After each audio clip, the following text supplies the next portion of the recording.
and welcome everybody. Friday night, that Friday feeling, woohoo! So Nick, as per usual, will be in a minute or two. So we'll guess 20 minutes from that. So tonight, guys, we are joined by Darren Dykhouse. Is that how you pronounce your second name? Yeah, good job. From Lakeshore Paramormal. I was having hot flashes there because I thought when the timer was on, I was like, oh my God, I didn't even ask him how to pronounce his second name. I'm like, he's got to think I'm so rude. So welcome to the show.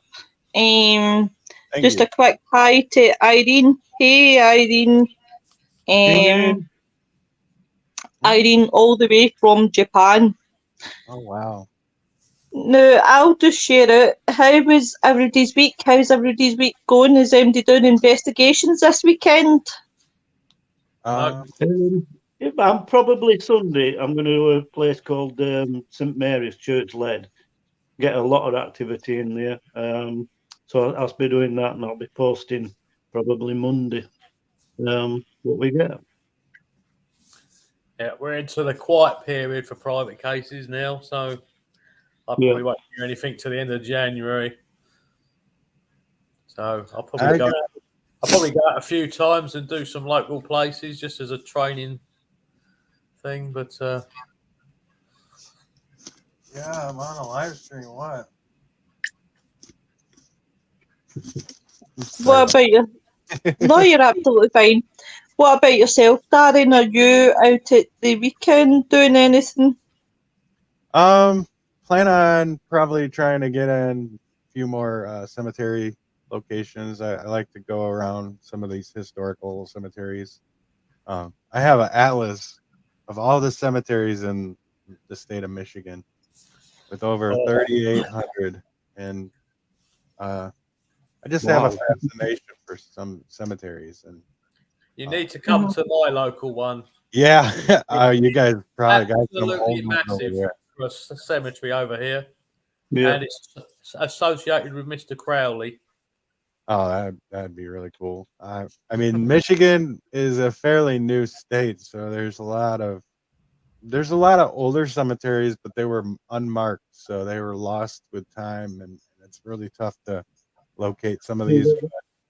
We're blessed over here. We are really blessed with it. I mean, one I was in last week, it had got a stone chair in there from the 6th century. Wow. And the church itself was 11th century. So we've got a hell of a lot of, ancient stuff. I must admit, it's not as good as America, I must admit, but I'm biased when it comes to America because I want to come and experience the different sort of scenarios. Suppose it's just the open space, isn't it? You know what I mean? Size of the place. You say that, Lois, but most of the Americans that come over here say we've got more activity over here than them. Yeah, obviously. A lot of the places I visit is there's a lot of Native American burials around here, and that goes a ways back, and it's really hard to put a date on some of that stuff. Yeah. So we've got to ask, what's your views on Skinwalker? I have seen one before on a Native American cemetery or burial ground. This was way in the woods, and it was probably dusk, and it was more. I feel like it was more my third eye seeing it rather than physically seeing it, but I seen something that was really the craziest thing I ever seen. It had like backwards legs, and it was crawling on all fours, and it was it's going around the perimeter of the cemetery. So there's another one that we go to too, and we got countless EVPs saying it's coming, and we know exactly what it's talking about. And it'll just walk around the perimeter too, and it's just something I don't want to mess with. Nah. So what got you into the paranormal, Darren? I dealt with a lot growing up when I was real younger. a lot of spiritual something shit. I didn't know how to really. Then when I was like 13, my sister would take me and go to these crazy locations. She would walk around. Go to these, Darren, your audio's a bit. It sounds like you're underwater. uh-oh.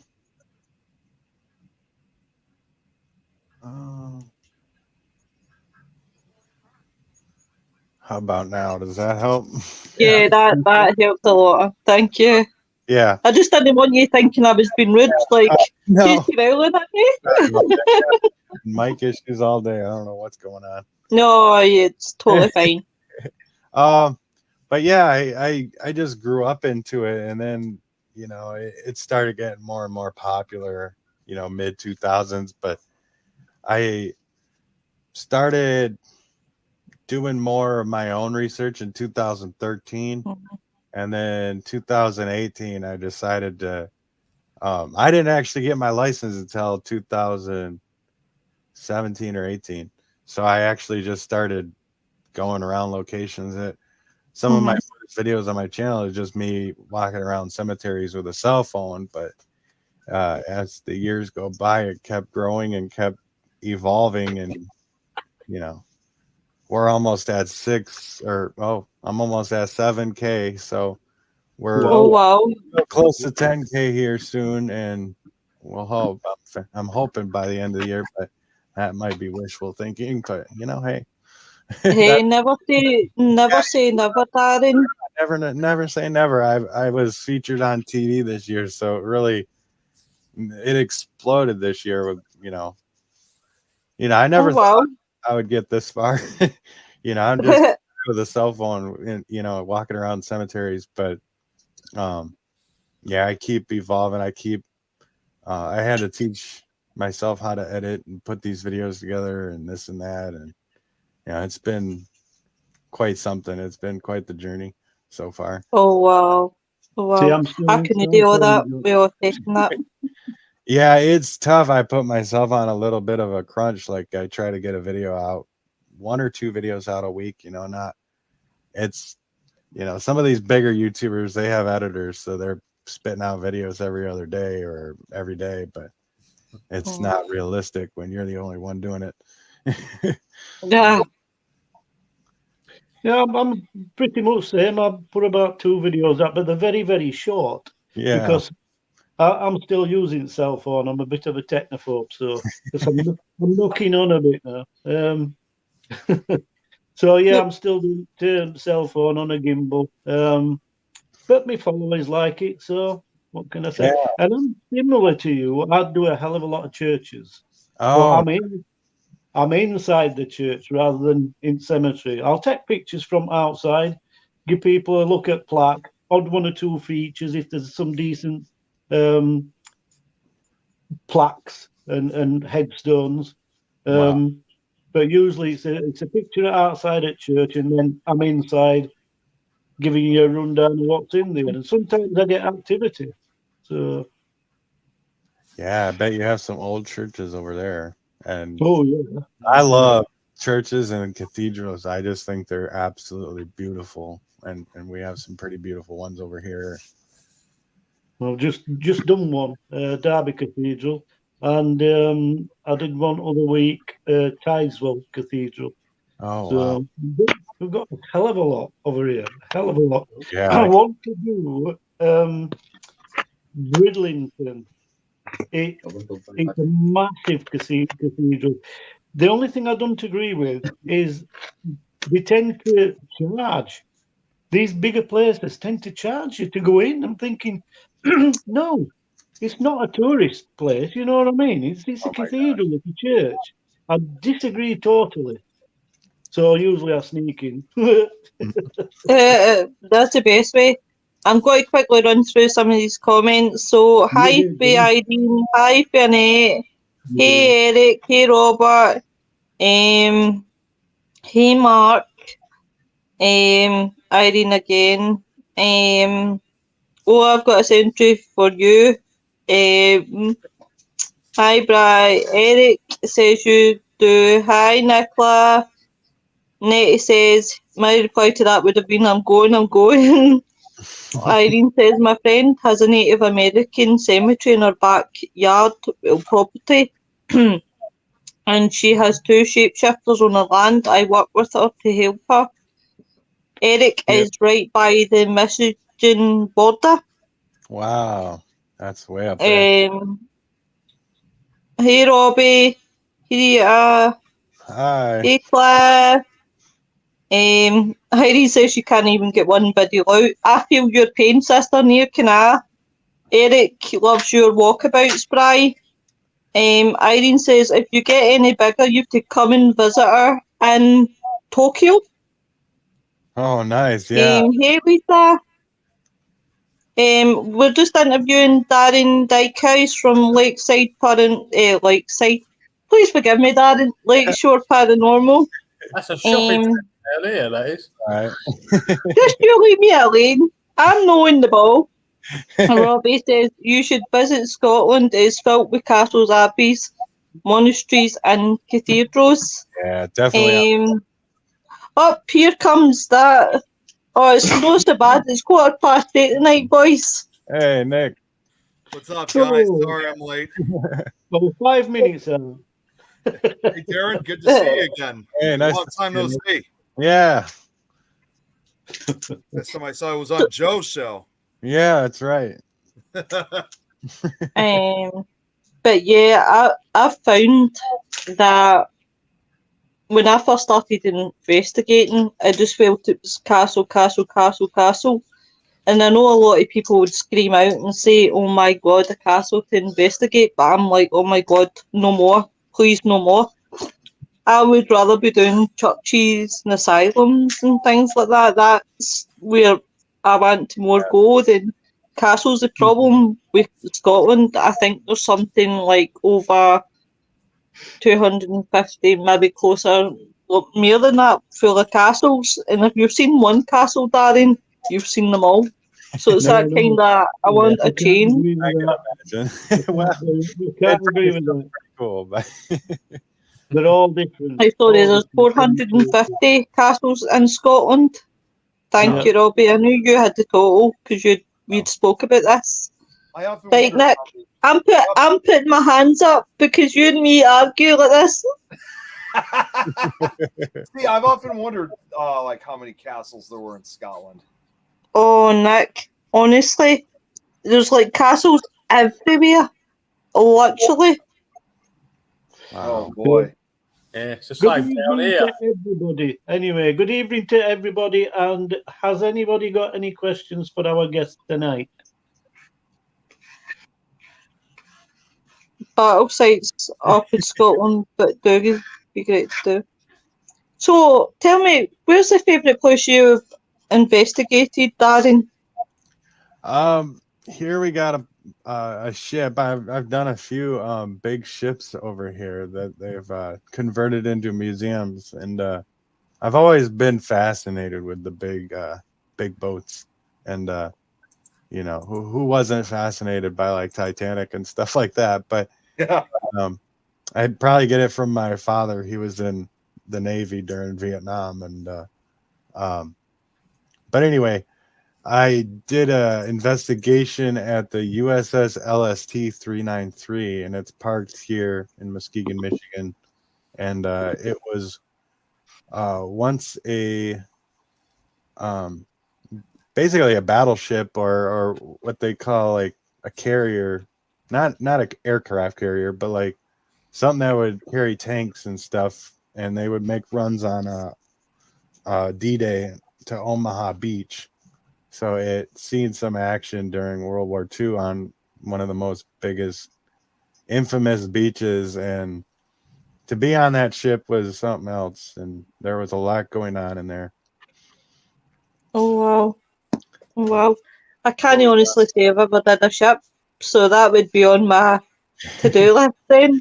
Yeah, and that thing was massive too, and there was a lot going on in the engine room, that's for sure. I think that's where they would take the Nazis. Sorry if I say that. I don't know if you can or not, but they would take a prisoner of war and they would make them work in the engine rooms, and then there was a lot of shady stuff going on down there. So who knows? But they weren't treated very well, obviously, and so there was that. And then it's a museum now for the military, so they brought in all these other artifacts from wars all over, even as recent as Afghanistan war or Iraq and stuff like that. So it's just, you got all this stuff in this one place, and there's a lot going on there.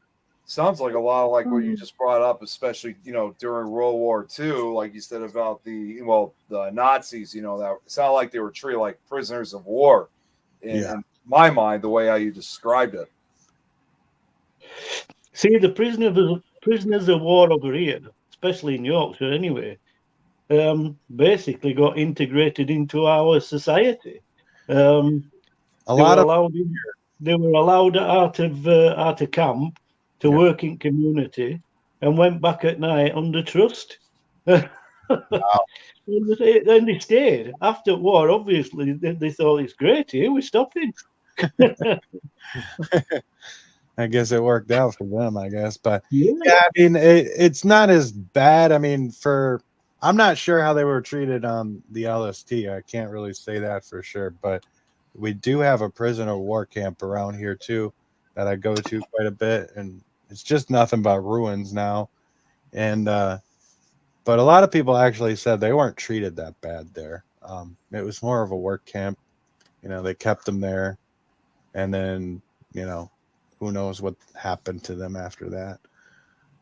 There was a story we did about one of the guys who escaped during winter, and a lot of them would think it was near a lake, and a lot of them would think that the lake was Lake Michigan.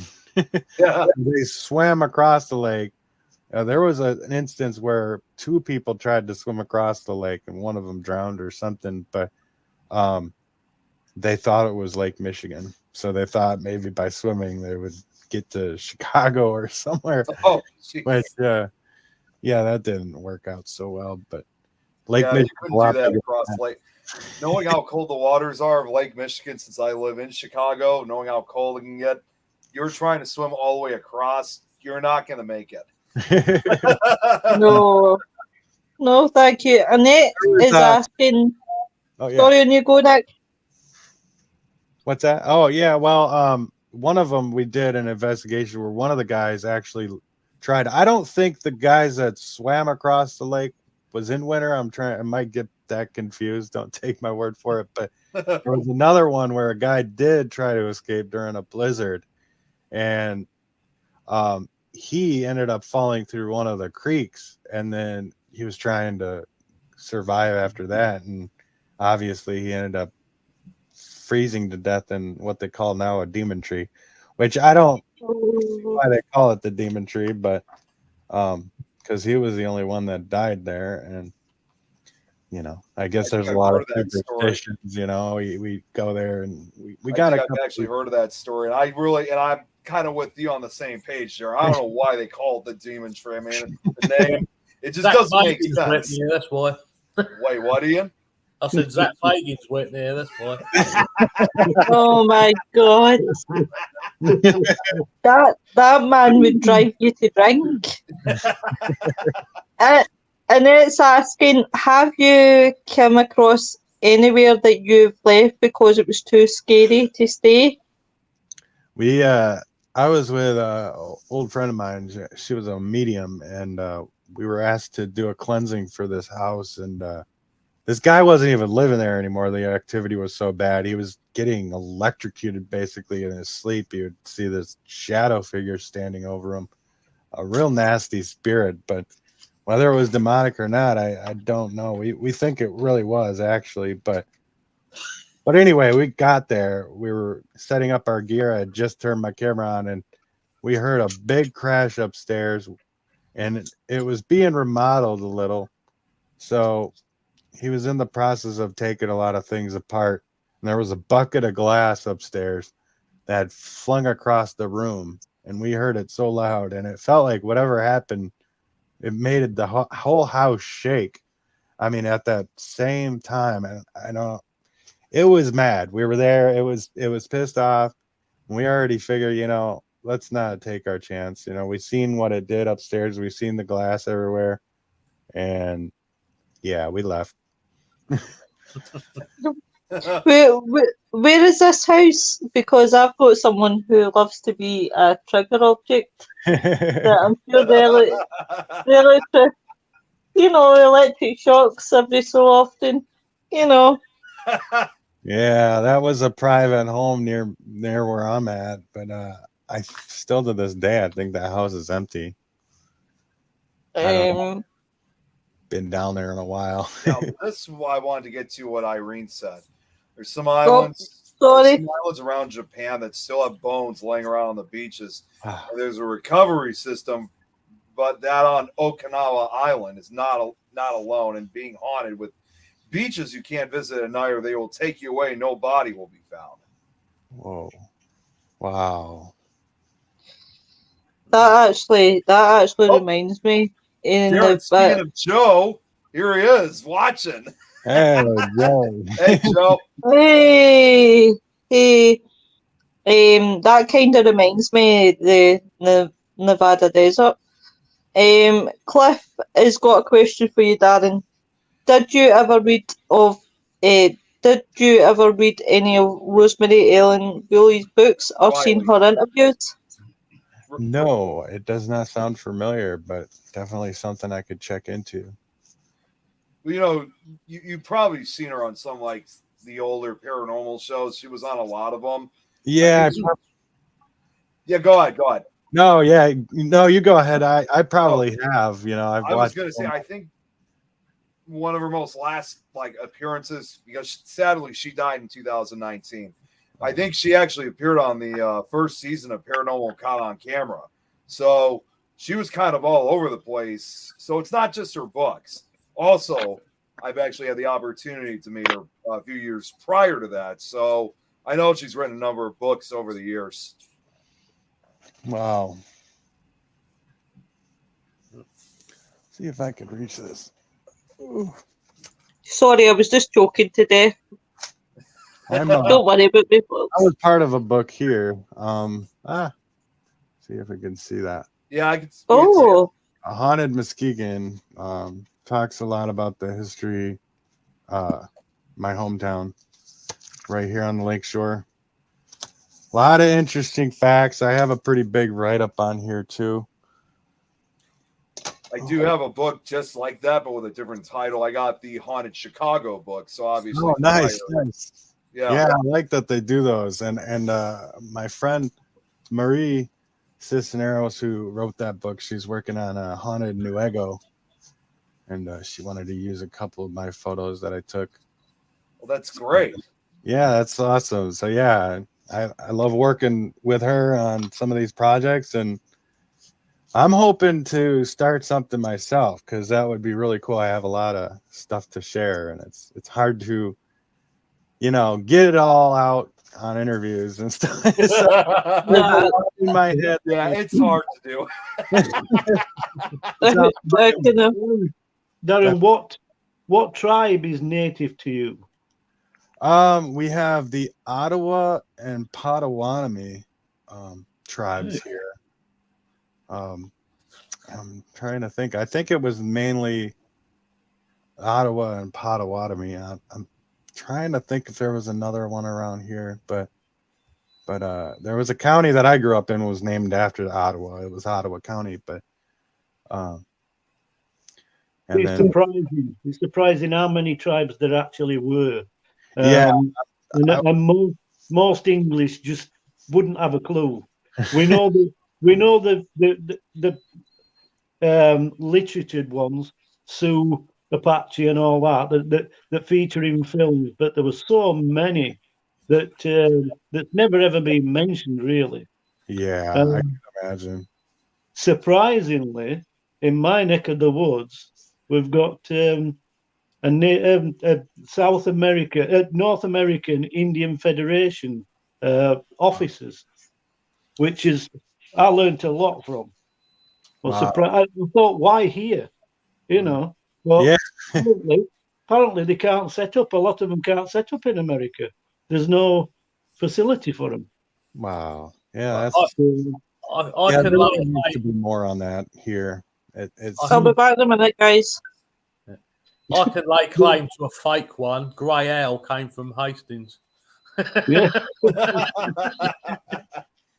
There you go. Yeah, there's a few film stars that bought titles, isn't there? So Yeah. yeah. There was a lot of history about the, what they lived in. I grew up learning a lot of that stuff that they settled up here, or there was a lot where I grew up. There was a lot of sand dunes, so they're protected land. But I heard that a lot of the Native Americans were living in those areas. yeah, and it's surprising how many Native American burial mounds there is alongside or being swallowed up by settlers' cemeteries. And that goes to a place that I go to a lot. And it actually makes me think of a place called Nunica Cemetery here. The settlers actually started burying. This happens a lot too. It is a few cemeteries up here that they did, but there were burial grounds, and then we just buried ours, our settlers right on top. So, Exactly. and the Nunica Cemetery is notorious for that. They just started burying us, the white folk, on top of the Native Americans, and there's a lot going on there. There's a lot of strange things that happen there. Yeah, Yeah, there's a serial killer. I think you've done a show on him, Nick. There are a lot of bones found on his property and one thing and another, but his house that's got a hell of a lot of activity is actually Chantel. got a burial site, a Native American burial site alongside his property. I can't think of his name. John Wayne. Is that it? That's what No. Joe said. Oh, John Wayne Gacy. Oh yeah, maybe. Yeah. Possibly. Yeah, Wow. possibly. I can Hello. imagine. Hey, Chantel. I can't. I want to say they took his original house down and they rebuilt it. But Yeah, they did, because I actually live Yeah. not far from where John Wayne Gacy lived, and Wow. the house is completely different. Because Yeah. a lot of people always think that the house was still standing afterwards. No, they tore that one like well over 25 years ago. Yeah, that's what I heard. There's a whole new house there, and I know exactly where the house is. Of course, obviously, since it's still a residential house to this day, I'm not going to mention the street, but it's still there to this. There is a house there to this day. Yeah. You can't go in, obviously. Yeah, that's crazy. I mean, I would, I try to be sensitive when it comes to some of these, like, the big serial killer situations, but boy, man, it would be something to investigate some of these places, like, Well, My man after my own heart, because on a Thursday night, that's what we usually do a show about is crime. Yeah. And the serial killer, I totally hear you. The problem you come up against is folks shooting you at the sky for doing it, but get shot at the sky or being able to investigate. I know what one I'm singing, Affy. The only house that I can even think of like, in the case of investigating a serial killer, like, or who once lived there. I'm not sure if they're still doing investigations to this day, but I know it was on a couple of the paranormal shows, and that was the former home of Herb Baumeister in I think it was Fox Lake, Indiana. I think that might be it. I don't know if that's no way. I got that wrong. No, that the house itself. I'm laughing at that. Excuse me. The house itself was called Fox Hollow Farm. I just don't remember exactly where in Indiana it was. Was that the big mansion with the pool, or the guy that? Yeah. Where he lured Yeah, the young guys. Yeah, it's very similar, like what John Gacy Wayne, almost, right? like what John Wayne Gacy did. You know, Herb Baumeister, you know, would bring people in from gay bars in the attempt of luring them to the indoor swimming pool. Yeah, The that's thing is, for me, the thing is how far do you want to go back? Because what was on that land originally? You can always, there's always an argument, for me anyway, there's always an argument. Who are you trespassing on? Because somebody had the sense that, okay, I want to build a house here, but what was there before that? And what was there before that? So where do you put that decency in place? Oh, you mustn't do this because it might upset so and so, so and so. But what were there before? You know, what were there to start with? Ed Gein, his house was burned to the ground by residents. Do you know, believe it or not, I'd love to go and visit where Ed Gein lived. Joe. And yeah. do you know, that one made me laugh. I have to walk around every day look like Charles Manson, and I try to laugh, but it's like the ones that you can.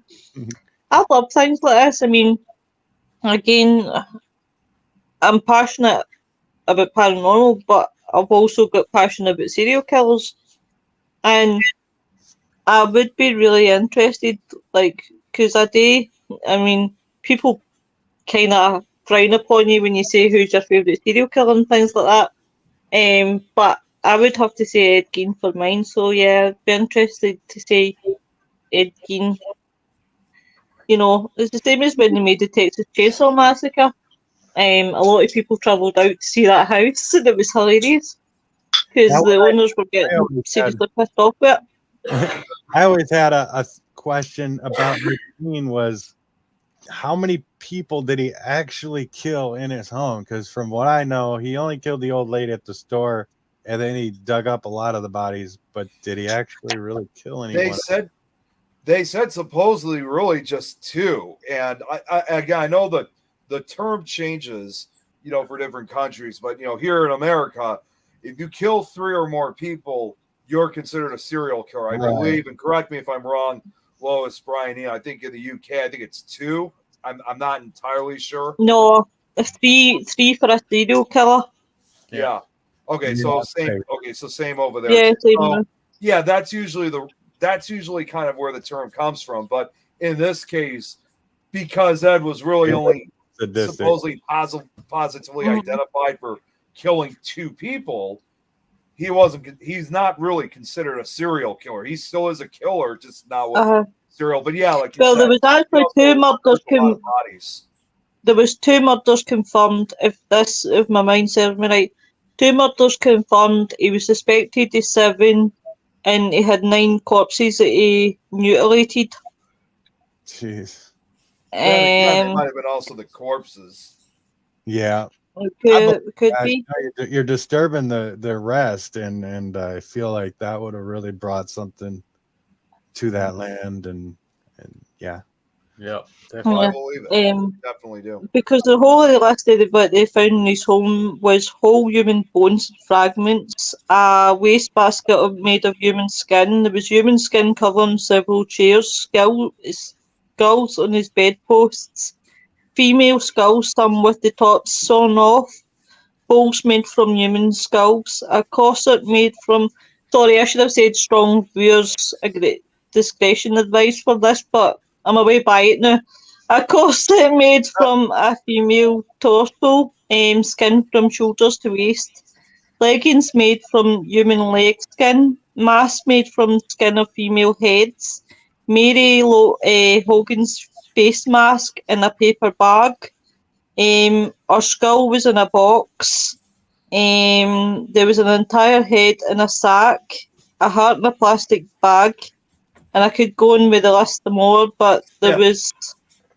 This guy basically had almost like everything. Yeah. Yeah. And if you think about it, he's been the inspiration. Another thing that will be frowned upon because I've used the word inspiration, but of many films. And there's some of the films that we all love today, like Texas Chainsaw Massacre, The Silence of the Lambs. Yep, Psycho. Yeah. And there's even been, a movie based on just himself. Because that was made I think it must have been during the early 2000s. And in the early 2000s, they were making a lot of these dramatization movies of all these different serial killers. Mm-hmm. That doesn't really surprise me that that's been happening, because you'll find in these small towns, no one won't answer any questions. Nobody wants to talk about it. So that doesn't surprise me. Well, considering a lot of, in the case with that, and I can understand how they could, I can understand how they would feel because most likely those people probably knew those victims or were relatives of theirs. And the fact that it gets all this national attention, I mean, as you could very well understand, that might obviously piss a lot of people off for that reason. Well, look at what happened Halloween, was it last year? When the TV series Dahmer came out, everybody was running about dressed up as Jeffrey Dahmer at Halloween. I remember. Yeah, I actually unknowingly dressed up on Halloween, and I didn't even know who he was, but apparently that's who I look like.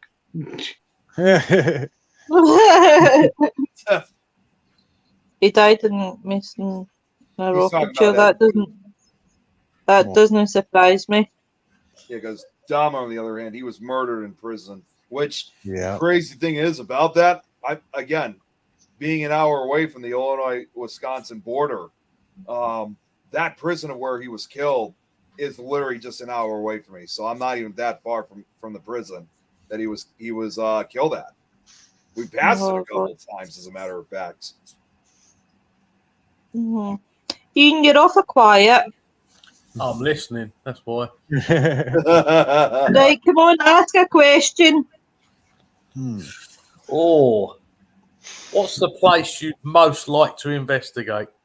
Well, most likely would be some of these lighthouses around here. For me, I don't get out of Michigan a whole lot, but really, if I had to choose anywhere in the world, probably the Paris catacombs, even though those are probably mostly off guard. But well, there's that small section. They do tours down there, so they're not. There is that small area of the catacombs that they did open up that you can explore. But they got the tours there too. I know they've done a few investigations in the. I guess you can kind of call the legalized area of the catacombs. Yeah, that would be interesting. I like that history and the idea that there's millions of bodies underneath France or Paris. Sorry. Yeah, you need to do Edinburgh then as well. Yeah, Edinburgh vaults. Yeah. Now here's a question, because you brought up about lighthouses and stuff, and I saw this actually on one of the paranormal shows on Travel Channel. Actually, it was on the show These Woods Are Haunted, or I know it's sometimes called Terror in the Woods. Oh yeah, we watched that. Did you ever see that one when it involved the lighthouse at Beaver Island? Did you ever see that one? No, but I think I've heard of it. Yeah, because that was my next question was, have you ever invested? I know you haven't seen it, but my question was originally going to be, have you ever been to the Beaver Island Lighthouse? Because they say that's extremely haunted. Yeah, that would definitely be on my bucket list, but no, I haven't gotten over there yet. I think that's over by Detroit, if I'm not mistaken. It might be. I know it's well, no, it would actually be on closer to. I don't know exactly how far, but it's obviously somewhere out in Lake Michigan. So, okay, probably be on the opposite side of this. Yeah, I don't think it would be in Detroit. I think it would be on the. There's another one that's called something Island over there in Detroit. It's between Detroit and Canada. But there's a lot going on there too. But there's that's definitely not the one that's featured in The Fog, is it? What's that? That's not the one that's featured in The Fog, is it? It could be. I'm actually looking it up to find out because I'm Yeah. kind of curious. Oh, it's called Belle Isle. Oh, okay. That's the one between Detroit and Canada. Yeah, that's the one I'm thinking of. Yeah, Belle Isle's the one between the U.S. Canadian And border. Beaver Island would be the one up north, way up. Yeah, north. that one's out in Lake Michigan. Yep. Yeah, that would be interesting. There was another one in the middle of Lake Superior too. That's on there's like these rocks that are just almost chilling in the middle of the Lake Superior, and they have a lighthouse there. I've seen these bigger YouTubers. They weren't really paranormal, but they had the chance to just stay the weekend there. I'm like, holy crap. And there wasn't anything on this thing. It's, gutted and falling apart. I'm like, holy cow. See, Beaver Island, just to kind of help you out exactly where it is, it's like literally almost like right at the top of northern Michigan, kind of close to the Upper Peninsula area. Yeah, that's something. Yeah, I need to get up to the UP more. I was up there quite a bit when I was younger, but I've not been back there since I started my channel or gotten more into the paranormal and stuff. So you should come out for next year to the Michigan Paracon because I know I've been meaning to for like the past 5 years. It just I've been meaning to because I was there last year. I wasn't able to go this year, but there's a good likely chance I might actually be there for next year. So. Nice. It's a pretty interesting area. That was my first time ever, not just for the Paracon, but ever going up that high up into Michigan. Yeah. I was at the Sulak one year, a long time ago. So it's really cool. A lot of history up there, because I know they actually. It's the weirdest thing. The way they discovered Michigan is they actually discovered. A lot of people don't know this. They discovered it from the top. So, wow. Yeah, so Sault Ste. Marie is technically one of the older cities in Michigan. That would explain then, because I always look at the state of Michigan, and then you got the Upper Peninsula on top, and you look at it, and you're thinking, should that be part of Wisconsin? Because it's like attached to it. It actually makes a lot more sense why that part has become part of Michigan instead of Wisconsin. Yeah. Of course, Michigan came first. Well, the other thing too is Michigan came first before Wisconsin became a state. So, that's just how it was back then. Don't tell Eric that. You'll upset him. I've seen the Wisconsin flag. It has the year when it was founded. Oh. Annette says, should come to Manchester. We have pits where people were mass buried. They were turned up bones building the metro system being put in. Yeah, talking about that, I did a case years ago in Kent, and the house I was investigating, the guy next door was pulling a shrub out of his garden, and a skull came up with the roots. Oh, and apparently the back gardens, but they were plague pits. Yeah, they basically built Kent over plague pits. Yeah. Can you imagine doing your gardening? My uncle used to own a dairy. My uncle used to own like a dairy. With you said about plague pits, and Italy's got that too, especially with that Poveglia Island. They got plague pits over there. So, I mean, I know it's all over Europe, but just to throw in another example. Yeah. Someone said St. Augustine. That's in Florida. Yeah, Florida's got a lot of history too, and there's a lot of cool forts down there that I'd love to check out. Polly.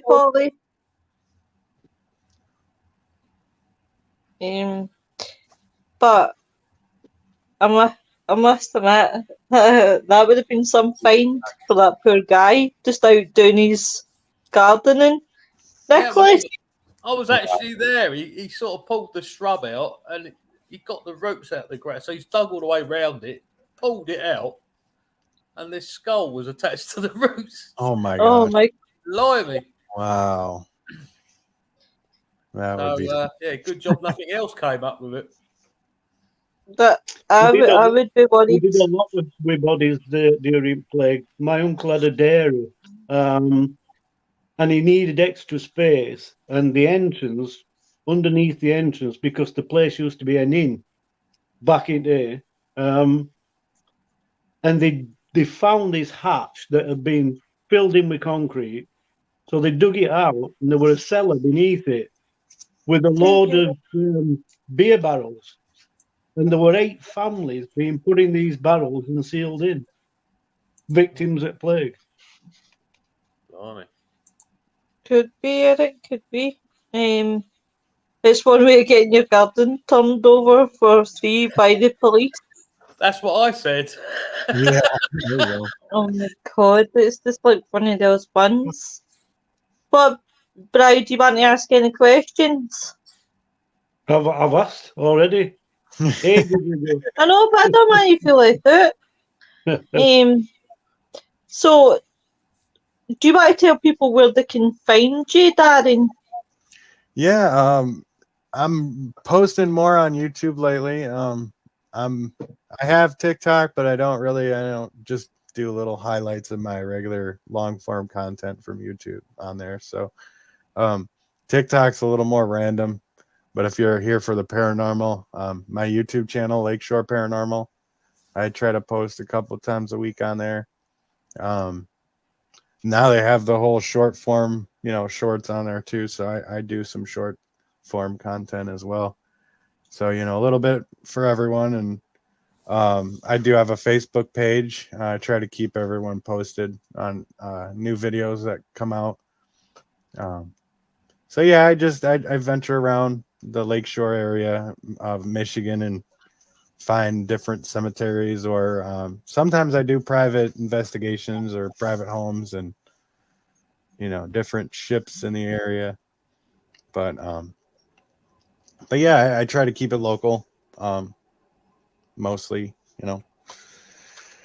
Hopefully I get out of state sometime, but right now I have health issues that I contend with, so Oh, I'm sorry to hear that, Darren. It's fine. So, are you just how many's in your team? Just my wife and I, but we do a lot of I work with a lot of couple other teams. So, it's like I have my own little group, but when we go to bigger locations, I'll team up with like a couple other groups, Kent County Paranormal, or what we call Grasp. They've gotten us into a lot of bigger locations. So, stuff like that, I usually team up with other groups, but I do most everything by myself. Or there's some days where I do go out and film by myself. I just feel like I get better results that way. Yeah. I'd like to do the freelance as well. Just see being by yourself and having that tranquility.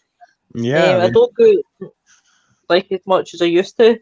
Nothing better than in the middle of the cemetery alone at night. So it's a little yeah. creepy. Hiya, Kelly. You definitely get good evidence that way. Oh God, yeah. And we're now North Pole.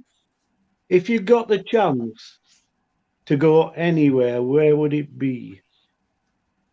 Well, I mean, I said the catacombs earlier, but there would be I really always had a fascination for it. It was something that I was on the LST, but I would love to actually go to Omaha Beach too. That would definitely be an interesting visit as well. Yeah. I've always been fascinated with World War II.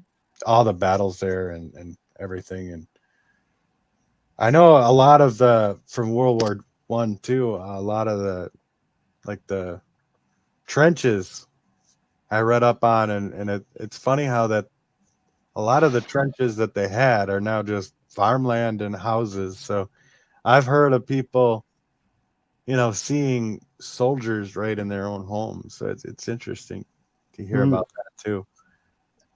So Well, that in a way is what I was saying earlier about there's always something previous.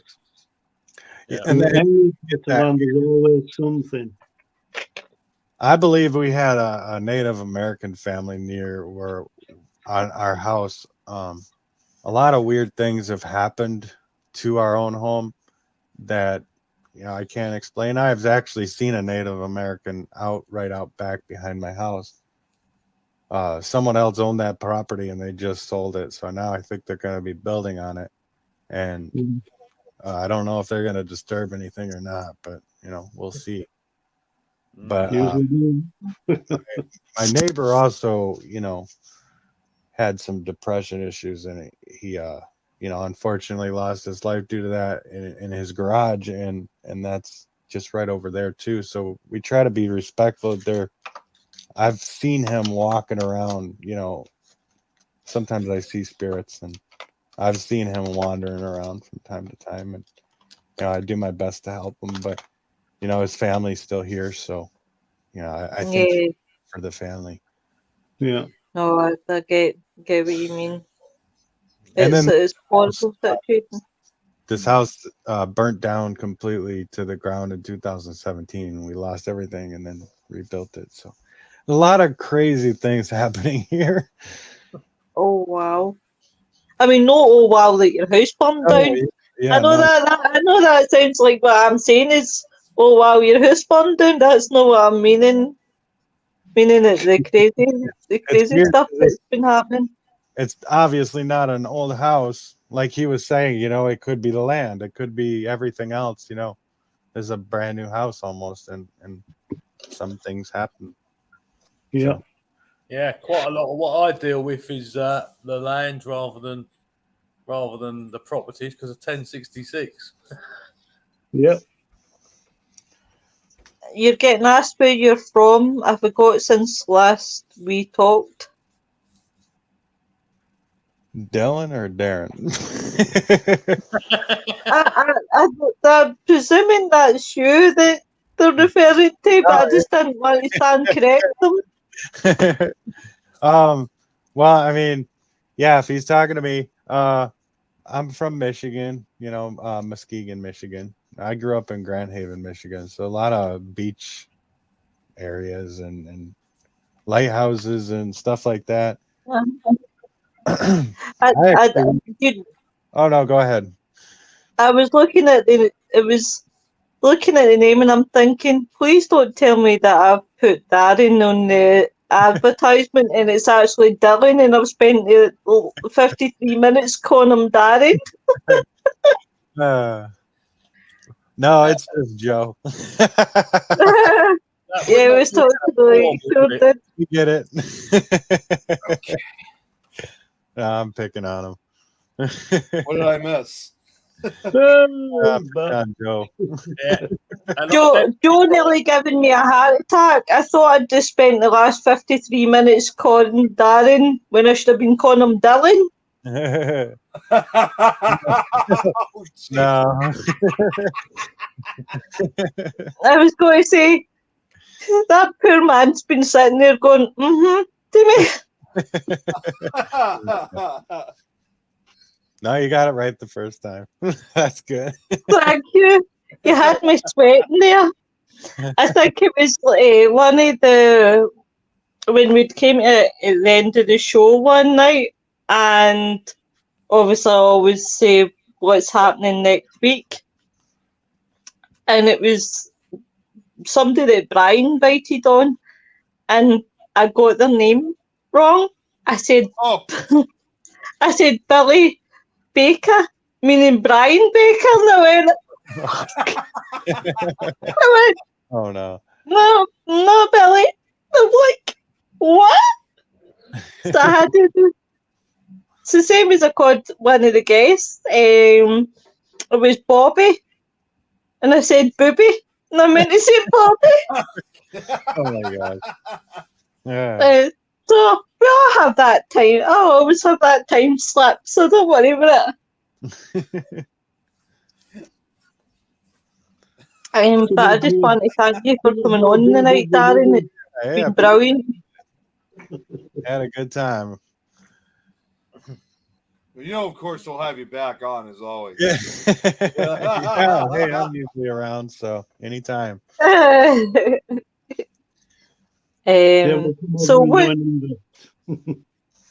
So what's your upcoming plans? What's in the pipeline for Lakeshore Paranormal?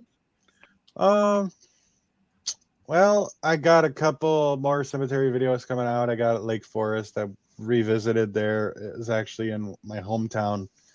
And there's the local news actually came out with a recent clip that I might squeeze in that video talking about how there was a mass grave. We originally had a park that was they call it Central Park, and it's a little town, Grand Haven, tourist town. But they made, back in like the late 1800s, early 1900s, they realized that the town was getting bigger and that the Central Park was actually used to be the cemetery. So they actually made the family members of the deceased dig up their own family members and bring them to Lake Forest because they bought new land off, the side of town. So they made people dig up their own family members to put in Lake Forest. Some did, but others just left them behind. And then some were actually just thrown in a mass grave.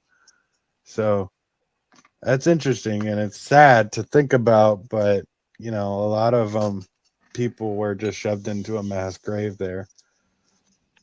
I'm nearly sure that which cryptid is it that's associated?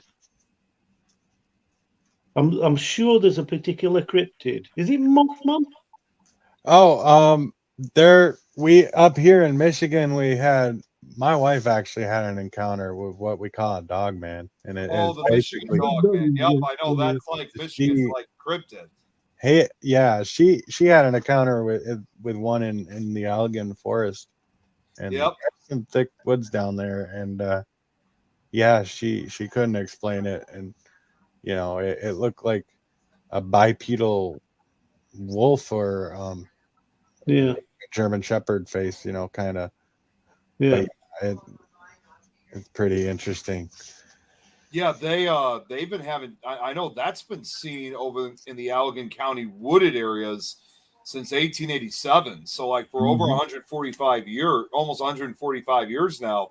And Joe just made a good point. That's like the Beast of Bray Road of nearby Wisconsin. Yep, there's actually kind of a speculation, believe it or not, because obviously with Wisconsin and Michigan kind of being close to each other in between Lake Michigan, that is it possible that maybe perhaps both the Beast of Bray Road of Wisconsin and the Michigan Dogman of Michigan not necessarily could be the same creature, but could be the same species.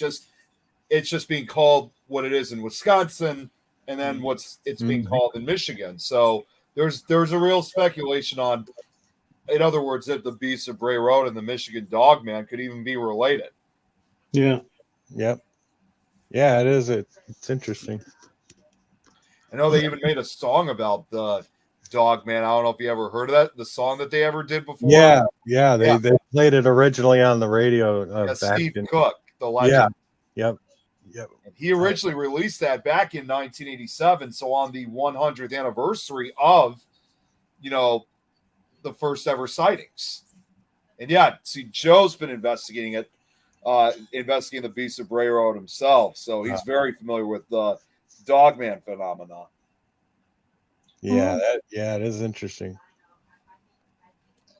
I think what's mostly interesting is the way that there's very little interaction. Like with Bigfoot, you get stories and people.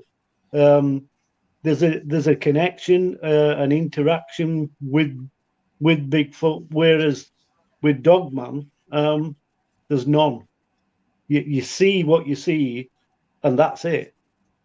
I've heard a lot of people say that they get frozen in fear when they see the Dogman. That's what they feel the chills, they feel the fear, and they're almost just like frozen. But other than that, I get what you mean. That there's there's more, you know. Or obviously, in my opinion, I think the Dogman reports and sightings, which again, they've explored that on the show, These Woods Are Haunted.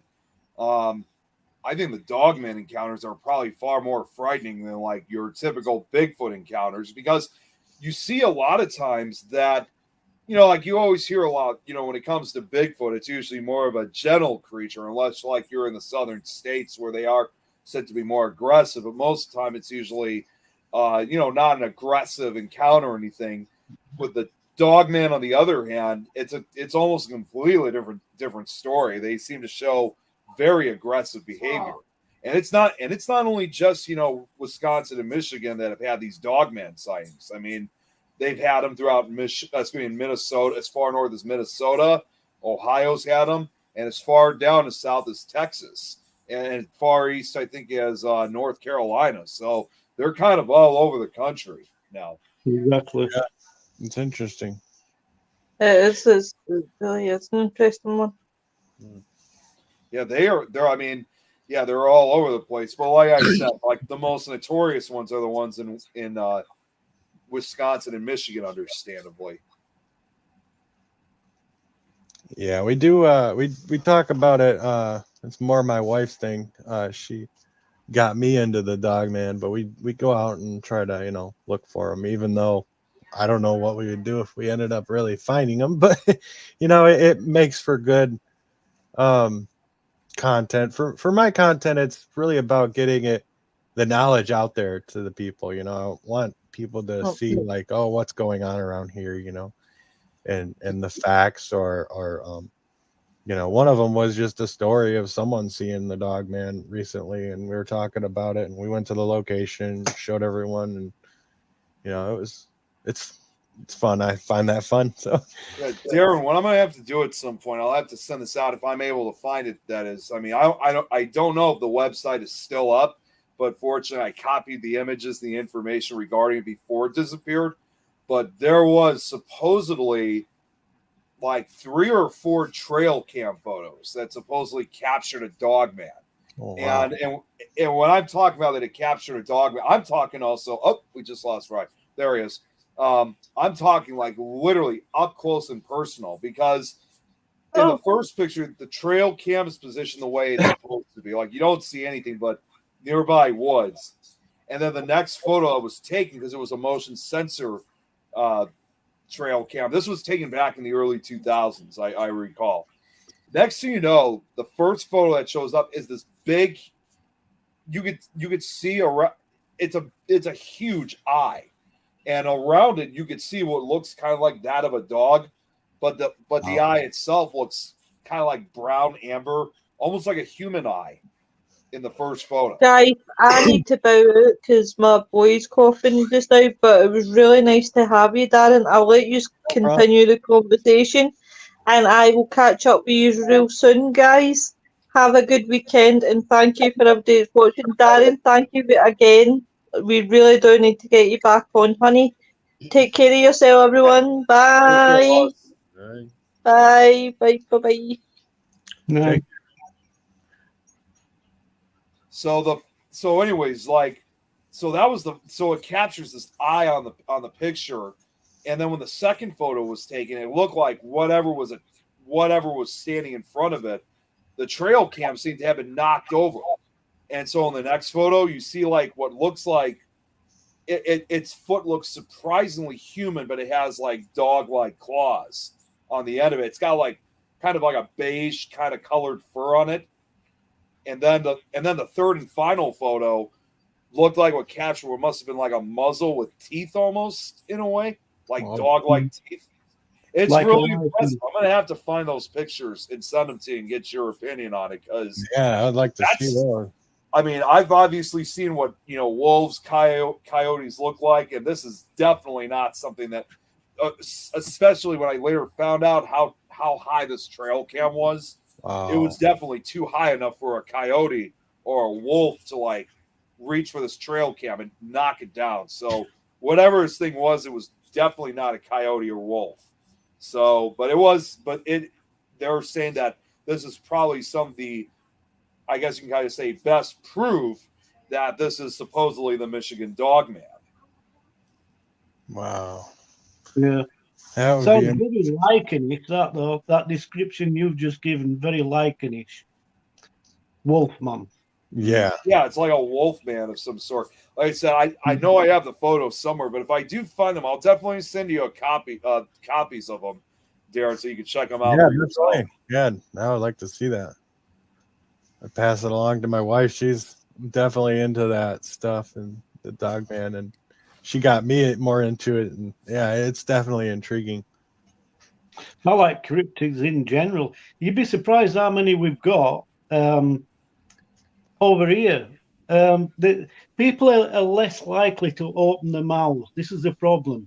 They keep things to themselves over here, cryptid wise. It's only because of popular TV shows and paranormal based shows that people are coming forward more and giving accounts. Yeah, But a lot of what's over here, though, tends to be classified as elementals, doesn't it? Yeah. But we've got a rich history of cryptids, especially on East Coast. Yeah, tell me about it.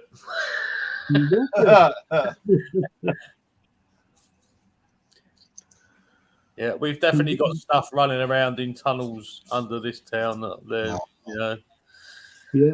Well, I If know you're you brave guys enough to got go over there. in I know there. I got in. I know. Like I talked to you guys about before. I mean, I know you guys got a lot of the phantom cat sightings, and then of course also in Cornwall, you got the owl man in that area. Wow. Yeah. Which Well, is actually, it's got an actual story to that. I think I mentioned it once about Owlman. The sightings here were born in truth.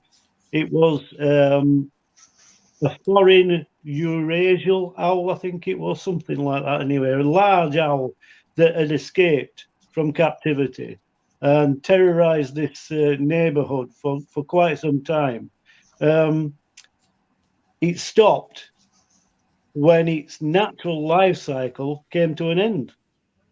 So roughly about 7 years in this neighborhood, this owl would terrorize the locals. And it was born out in truth. It was actually an owl. But things get twisted and people see what they want to see to try and make sense of it in their own heads. And it became Owlman. Oh, wow. Yeah, it's like the what's it? The black cat on Dartmoor. Yeah, the beast of Fact or Fate Beast of investigated Dartmoor, yeah. that. Yeah, Fact Yeah. or Fate investigated that, and they discovered it was something like a cross between a jaguar and a lion. Yeah, a mountain lion, yeah. Puma. And they were absolutely convinced it was there because they heard it hunting them while they were filming at night. Exactly. I actually, well, if you guys remember, I did that Phantom Cat presentation, and I actually did cover a few times on as with the Beast of Dartmoor. So that was an example of one of them that I was presenting. Yeah, it's always surprised me. I mean, I've actually got. I did a bit of research myself once. I used to work for a group called Sure Start. I used to be a walk leader. So taking this group round this reservoir, and it just seemed really, really eerie and weird. There were lamb pelts and lamb's tails all over the place. It was a bit miserly, bit of a miserable day, but we'd walk these people around, and we were trying to find somewhere to stop and have some sandwiches, like you do when you're going for a walk. And we stopped at this half-ruined little building. It had got half a roof on it, and the other was like derelict. But inside, there was a post and a tether. And on the ground was what I can only describe as a massive nest made out of these pelts. But it were on floor. And the tether were there with a tether ring. So I came up with a theory that somebody had been tethering a big cat and letting it go to feed and tethering it back again at night, because it were in a remote area outside of this reservoir, and possibly because at the time the authorities were making people give their pets up. They were stopping people having dangerous pets. Mm. Wow. So that was my theory, that somebody had let this big cat go in this area, and it was feeding off at wildlife, and I mean prodigiously, because there were pelts all over. No sign of meat or anything like that. A few bones laid about, but it was very, very eerie, very eerie. Wow. And I approached the local newspaper in my area, and they said it's nothing to do with us. Get in touch with the local paper for that area. And I did, and apparently, lo and behold, there'd been a hell of a lot of sightings of what people were describing as a tiger. Mm. So, Called Tiddles. Interesting. but the point is, how many big cats have escaped into wild, basically? Yeah. And they're going to be seen. It's the nature to be. They're too big to not be seen by somebody. Mm. Well, you So could have a lot of pets that people have had secretly that if they move, they can't take them with them, can they? Yeah, exactly. Yeah, exactly. Hey, up, this Tiddles. Yeah, I was about to say, who do we have here now? Yeah. Michigan. The beast of Michigan, yeah. Is that I gotta ask, is that a calico? Yeah. I don't know if you guys saw earlier, my cat jumped up in my lap and she's also a calico too. Yeah. Again, it's surprising, isn't it? In a certain area, in people have preferences for certain things, and when they're advertised, To answer Eric's question, yeah, the prison is still there in Dartmoor, but I heard originally they were supposed to close it. I think it was supposed to either earlier this year or next year, but now they're saying that now they're opting not to close it. Oh wow. There's too much money involved, Nick. That's what it is. Yeah, that's what I thought I heard, because they want to originally close it. And it's funny, I've seen a lot of paranormal investigators, wanting to investigate it after it closed, because it is a historic prison, but understandably they had to cancel plans because, like you said, Bri, there's just too much money involved. So it looks like operation within the Dartmoor prison is going to continue. It's not a normal prison, so where are they going to put the inmates? That's the thing. Yeah, well, it also costs a lot of money. Well, and also too, it costs a lot of money to build a whole new prison. So even if they wanted to, it would still, especially for the clientele they have. Yeah. Well, I hate to cut you guys off, but I gotta actually start my dinner here soon, and I gotta head out and run a few errands before. Not a problem. We've gone over this time, so we'll call it an end if you like. I appreciate it, though, guys. Yeah, it was definitely great catching up with you again, Darren. Yeah, we definitely have to do it again. Yeah, like I said, I'll see if I can find the photos for you. So it might be a couple days, but I'll send them to you as soon as I can, if I'm able to find them. No problem, no rush. But yeah, we'll definitely have you back on again real soon. Hey, absolutely, I appreciate it, guys. Thank you. You're welcome. Thank you, everyone in the chat too. Thank you, Joe. Thank you, Eric. Ryan, Ian, just before we get off, do you guys have any ideas for next week? I don't know what guests we've got next week, so we'll consult the scrolls. Yes, the scrolls. Hey, thank you, Cliff. We'll come up with something. We usually do. All righty. Well, with that being said, I mean, I'm not sure what we're going to be planning for next week, but we'll have to come up with something. So until then, you guys all have a great night. And also too, I almost forgot.